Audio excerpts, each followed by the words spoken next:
Top stories: Mexican authorities have rescued more than 500 migrants in the southern state of Chiapas. They were bound for the United States, crammed into two trucks. 4 people have been arrested, accused of smuggling. Activists say 27 people have been killed in the Syrian town of Tal Kala along the border with Lebanon. The Syrian army is said to have launched a 3-day attack there. And Libyan forces loyal to Muammar Gaddafi have shelled rebel strongholds along the Tunisian border. The Tunisian government protested the attack, warning it would refer Tripoli to the UN Security Council. Nabila Ramdani is a Middle East analyst, and she joins us now from London. Thank you for your time. I have read some of your writings where you suggest guns won't resolve the situation in Libya. I certainly agree with that position, that there should be some negotiations to end the standoff. What would be the frame for those talks as you see it?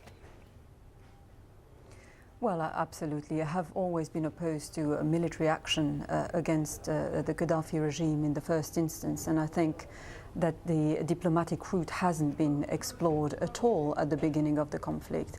And I have highlighted on many occasions the rather sinister double speak of the UN Resolution 1973, which claimed to indeed protect civilians, but at the same time the way to do that was through military action, which to me seems to be quite paradoxical, and it achieved the exact opposite of what it claimed to achieve.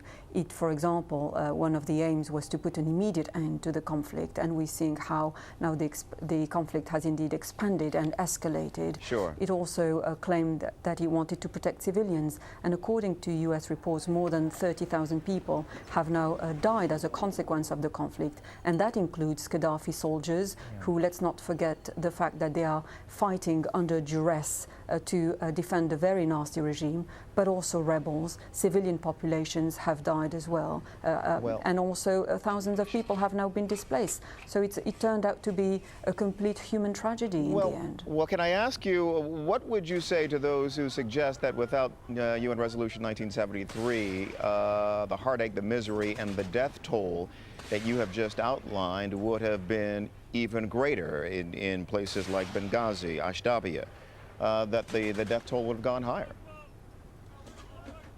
Well, I think the assumption was, or the main reason behind the UN Resolution 1973 was to avoid a potential onslaught on civilian populations in Benghazi, and it has achieved that. But the direct consequence of military action was, in fact, to kill even more people. And we're seeing how the double standards of the international community. When in Syria, for example, we have a regime that is currently carrying out an actual massacre on its civilians population now, and yet the international community is not acting on it. Now, I'm not saying that military action should be envisaged in Syria, but clearly the UN is not doing its job.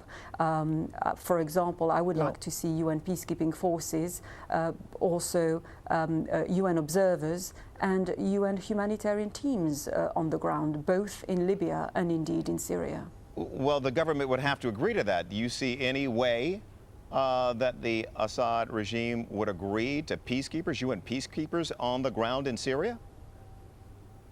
Well, President Bashar al-Assad had promised to the Secretary General of the UN, Ban Ki-moon, that he will allow UN humanitarian teams in the city of Deraa to investigate, to help the people of Deraa, but also to investigate what happened exactly.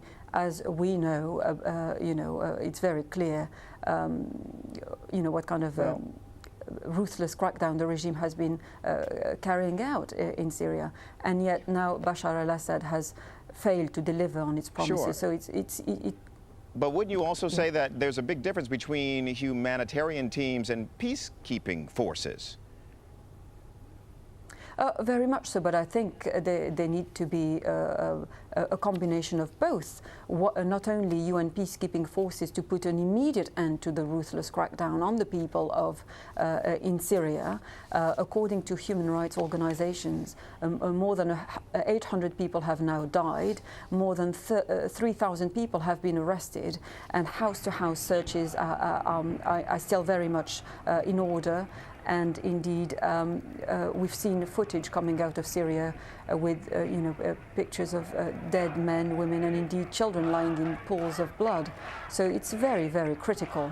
And also the situation on the ground is very dramatic, with people lacking the basics in terms of food supplies, electricity, water.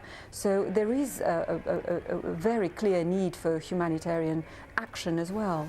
All right. We appreciate it. Thank you for your time. And Guatemala